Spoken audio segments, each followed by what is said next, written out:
Crime rate कम होने के हवाले से सीसीपीओ लाहौर क्या कहते हैं, किस तरह से उन्होंने कैलकुलेशन की, किस तरह से वो इस अदाद शुमार को बयान करते हैं, ये सीसीपीओ की ज़ुबानी सुनते हैं। पहली दफ़ा ये हुआ है कि हमारी मोटरसाइकिल चोरी में वाज़े जो है कमी आई है, जो कि अराउंड 56% है। ये एक ऐसा है जो कि गरीब आदमी की सवारी है और इस पे यूजुअली इतना फ़र्क कभी नहीं पड़ता, हमेशा चोरी होती है, अननोटिस होती है। वो मैं अभी डिटेल भी आपको बताऊंगा कि कितनी मोटरसाइकिलें हमने रिकवर करके लोगों को हैंडओवर की हैं, लेकिन जो चोरी में कमी आई है वो 56% है। ये हमारा फिगर नहीं है, ये बेसिकली मैं आपको 15 के फिगर्स दूंगा जो कि सेफ सिटी वाले हमें भिजवाते हैं, थर्ड पार्टी। और ये 1 जनवरी 2023 से लेके 15 मई 2024 तक का एनालिसिस उन्होंने करके हमें भिजवाया था क्राइम का। इसमें ओवरऑल जो हमारा क्राइम है प्रॉपर्टी का, उसमें 56% डिक्रीज़ है, 56% डिक्रीज़, और डकैती में भी 56% डिक्रीज़ है। रॉबरी और जो स्नैचिंग होती है जिसमें स्ट्रीट क्राइम शामिल है, उसमें 58% डिक्रीज़ है। व्हीकल स्नैचिंग में 57% डिक्रीज़ है।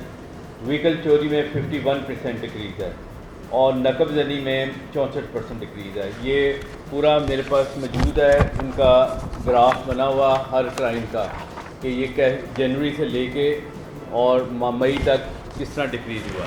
जो माइनर क्राइम है उसकी तफ्तीशें थानों में पेंडिंग पड़ी रहती थी और जो कंप्लेनेंट हैं वो दर बदर के धक्के खाते रहते थे और वो कभी इस तफ्तीशी के पीछे कभी उस तफ्तीशी के पीछे।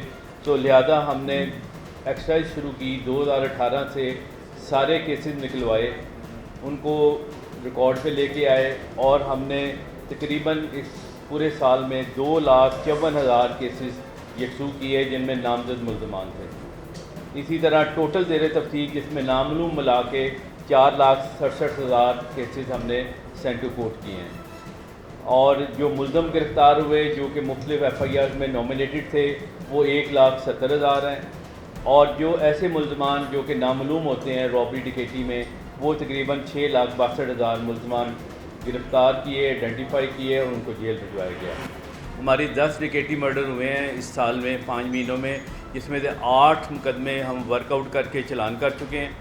2 हमारे पेंडिंग है, एक हडियारा वाला और एक ये पुरानी नारकली का जो 4-5 दिन पहले हुआ है।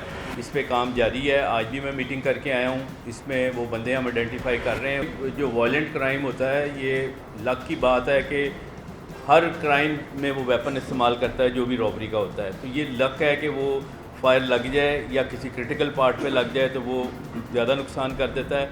लेकिन जैसे कि मैंने आपको कंपैरिजन में बताया है, कंपैरिजन में वो पिछले साल से कम है, लेकिन उसमें जो वर्कआउट हुआ है उसमें बाकायदा मदई शनाख्त करता है, शनाख्त परेड पे जेलों में भेजा जाता है और प्रॉपर उनको चलान किया जाता है। उसमें बहुत कम है जो पुलिस मुकाबले में मारे गए हैं, बाकी जेलों में मौजूद हैं। आप उनको इंटरोगेट कर सकते हैं, जेल में जाके भी वैसे भी कर सकते हैं और मदई उनको शनाख्त करता है तो वो जेल में जाते हैं क्योंकि वो नामालूम मुल्ज़मान होते हैं। बाकी जो बात आपने रिकवरी की सम टाइम ऐसे होता है क्योंकि आपको भी बेहतर पता है कि अगर फ़ोन लॉक्ड हो तो वो लॉक खुलता नहीं है, फ़ोन बेकार हो जाता है, तो फिर जो क्रिमिनल है उसके स्पेयर पार्ट्स सेल करता है। तो जब वो स्पेयर पार्ट्स में चल जाता है, फ़ोन ब्रेकअप हो जाता है, तो फिर फ़ोन रिकवर करना मुश्किल होता है।